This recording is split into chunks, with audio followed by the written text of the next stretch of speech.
I want to take you back basically to my hometown and to a picture of my hometown the week that Emergence came out. And it's a picture we've seen several times. Basically, Emergence was published on 9/11. I live right there in the West Village. So the plume was luckily blowing west away from us. We had a 2.5-day-old baby in the house. That was ours. We had taken it from somebody else.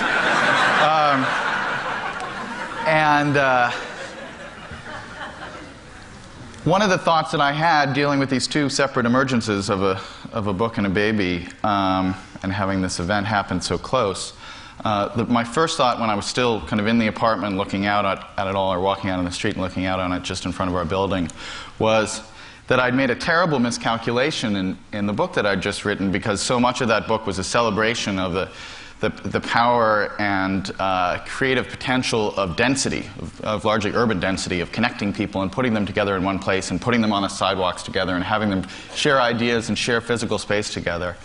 And it seemed to me, looking at that tower burning and then falling, those towers burning and falling, that in fact one of the lessons here was that density kills. And that of all the technologies that were exploited to make that carnage come into being, probably the single group of technologies that cost the most lives were those that enable 50,000 people to live in 2 buildings 110 stories above the ground. If they hadn't been crowded, you compare the loss of life at the Pentagon to the Twin Towers, and you can see that very powerfully. And so I started to think, well, density, I'm not sure if, this was the right call. And I kind of ruminated on that for a couple of days. And then about 2 days later, the wind started to change a little bit, and you could sense that the air was not healthy. And so even though there were no cars still in the West Village where we lived, my wife sent me out to buy a large air filter at the Bed Bath & Beyond, which was located about 20 blocks away north. And so I went out. Now, obviously, I'm physically a very strong person, as you can tell, so I wasn't worried about carrying this thing 20 blocks. And I walked out, and this really miraculous thing happened to me as I was walking north to buy this air filter, which was that the streets were completely alive with people. There was an incredible, it was a beautiful day, as it was for about a week after.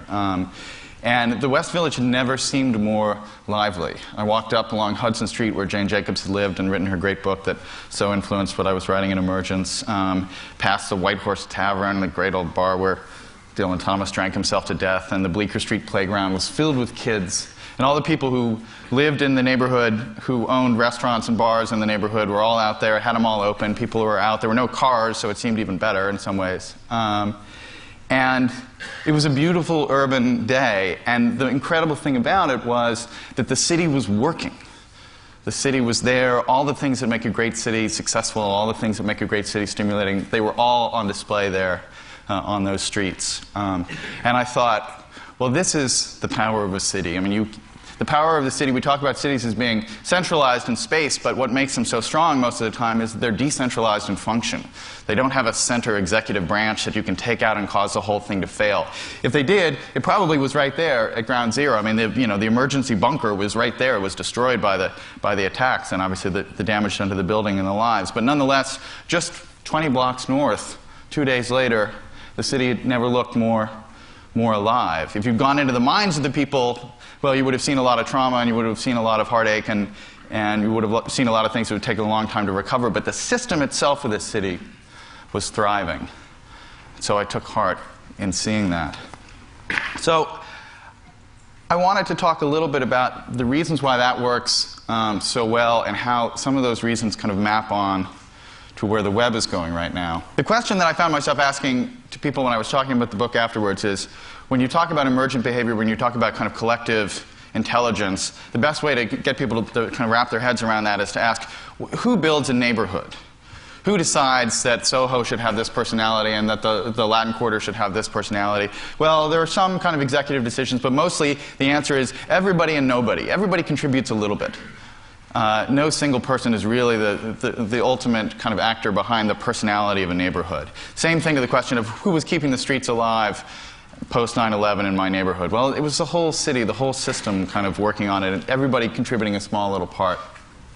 And this is increasingly what we're starting to see on the web in a bunch of interesting ways, most of which weren't around, actually, except in very experimental things when I was writing Emergence and when the book came out. So it's been a very optimistic time, I think, and I want to just talk about a few of those things. I think that there is effectively a new kind of model of interactivity that's starting to emerge online right now. And the old one looked like this.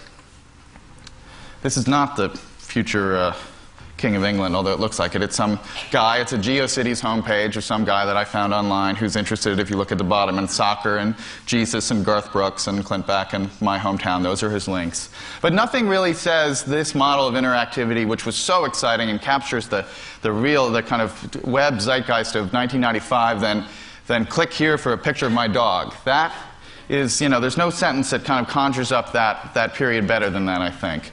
Which is that you suddenly have the power to put up a picture of your dog and link to it, and somebody reading the page has the power to click on that link or not click on that link. And, I don't want to belittle that. That, in a sense, to reference, what Jeff was talking about yesterday, that was, in a sense, of kind of the interface electricity that powered a lot of the explosion of interest in the web, that you could put up a link and somebody could click on it and it could take you anywhere you wanted to go. But it's still a very one-to-one kind of relationship. There's one person putting up the link and there's another person on the other end trying to decide whether to click on it or not. The new model is much more like this, and we've already seen a couple of references to this. This is what happens when you search on Steven Johnson on Google. About 2 months ago, I had the great breakthrough, one of my great, kind of shining achievements, which is that my website finally became the top result for Steven Johnson. There's some theoretical physicist at MIT named Steven Johnson who has dropped 2 spots, I'm happy to say. And I'll look at a couple things like this. But Google is obviously the greatest technology ever invented for navel gazing.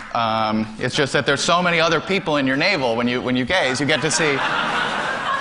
Because effectively, what's happening here, what's creating this page, obviously, and we all know this, but it's worth just thinking about it, is not some person deciding that I am the #1 answer for Steven Johnson, but rather somehow the entire web of people putting up pages and deciding to link to my page or not link to it, and Google just sitting there and running the numbers.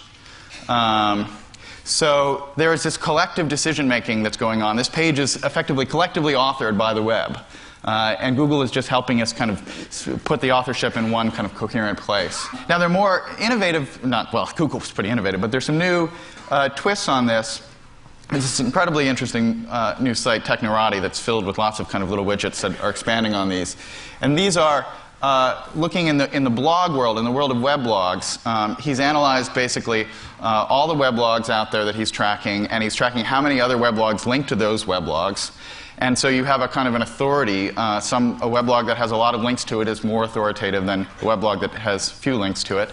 And so at any given time, at any given page on the web, actually, you can say, what does the weblog community think about this page? And you can get a list. This is what they think about my site. It's ranked by blog authority. You can also rank it by the latest posts. So when I was talking in Emergence, I talked about the limitations of the one-way linking architecture, that basically you could link to somebody else, but they wouldn't necessarily know that you were pointing to them. And that was one of the reasons why the web wasn't quite as emergent as it could be, because you needed two-way linking, you needed that kind of feedback mechanism to be able to really do interesting things. Well, something like Technorati is supplying that. Now, what's interesting here is that this is a quote from Dave Weinberger, where he talks about everything being purposive in the web. There's nothing artificial. He has this line where he says, put up a link there. If you see a link, somebody decided to put it there. And he says the link to one site didn't just grow on the other page like a tree fungus. And in fact, I think that's not entirely true anymore. I could put up a feed of all those links generated by Technorati on the right-hand side of my page, and they would change as the overall ecology of the web changes. That little list there would change. I wouldn't really be directly in control of it. So it's much closer in a way to a data fungus, in a sense, wrapped around that page than it is to a deliberate link that I've placed there. Now, what you're having here is basically a global brain that you're able to do lots of kind of experiments on to see what it's thinking. And there are all these interesting tools. Google does the Google Zeitgeist which looks at search requests to test what's going on, what people are interested in, and they publish it with lots of fun graphs. And I'm saying a lot of nice things about Google, so I'll just say one little critical thing. There's a problem with the Google Zeitgeist, which is it often comes back with news that a lot of people are searching for Britney Spears pictures, which is not necessarily news. The Columbia blows up, suddenly there are a lot of searches on Columbia. Well, that we should expect to see that. That's not necessarily something we didn't know already. So the key thing in terms of these new tools that are kind of plumbing the depths of the global brain, that are sending kind of trace dyes through that whole bloodstream, the question is, are you finding out something new? And one of the things that I've experimented with is this thing called Google Share, which is basically you take an abstract term and you search Google for that term, and then you search the results that you get back for somebody's name. So basically, the number of pages that mention this term that also mention this page, the percentage of those pages is that person's Google share of that term. So you can do kind of interesting contests. Like, for instance, this is Google share of the TED conference. So this is Richard Saul Wurman has about a 15% Google share of the TED conference. Our good friend Chris has about a 6%, but with a bullet, I might add. But the interesting thing is you can broaden the search a little bit, and it turns out actually at 42% is the mola mola fish. I had no idea. No, that's not true. I made that up because I just wanted to put up a slide of the mola mola fish. I also did, and I don't want to start a little fight in the next panel, but I did a Google share analysis of evolution and natural selection. So right here, now this is because big category, you have smaller percentages. So this is 0.7%. Dan Dennett, who will be speaking shortly. Right below him, 0.5%, Steven Pinker. So Dennett's in the lead a little bit there. But what's interesting is you can then broaden the search and actually see interesting things and get a sense of what else is out there. So Gary Bauer is not too far behind, has slightly different theories about evolution and natural selection, and right behind him is L.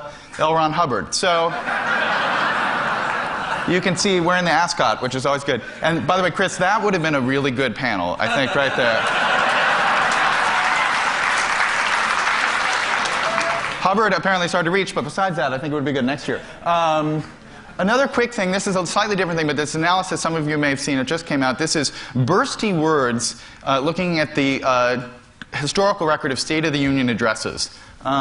So these are words that suddenly start to appear out of nowhere. So they're kind of memes that start taking off that didn't have a lot of historical precedent before. So the first one is, these are the bursty words around 1860, slaves, emancipation, slavery, rebellion, Kansas. That's Britney Spears. I mean, okay, interesting. They're talking about slavery in 1860.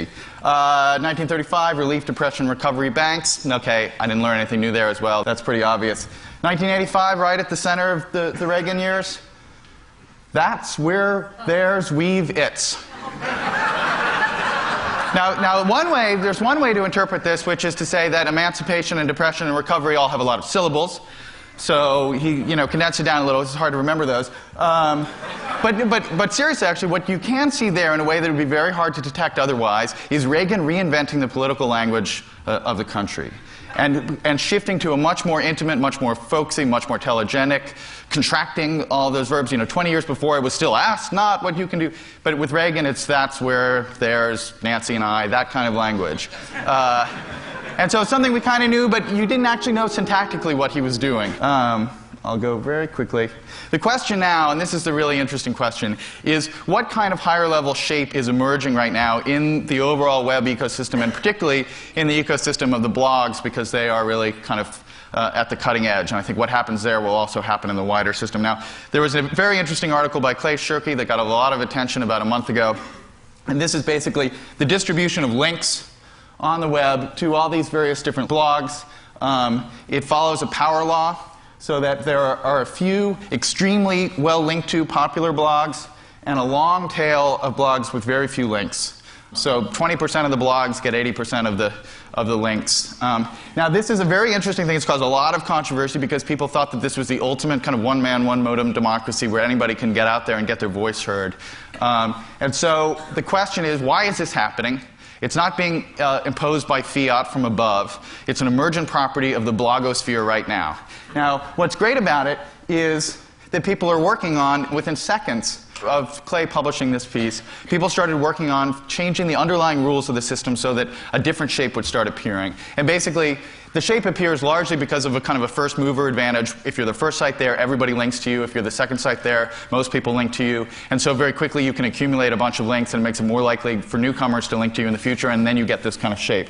And so what Dave Sifry at Technorati started working on literally as Shirky started, after he published his piece, was something that basically just gave a new kind of priority to newcomers. And so he started looking at interesting newcomers that don't have a lot of links that suddenly get a bunch of links in the last 24 hours. So in a sense, bursty weblogs coming from new voices.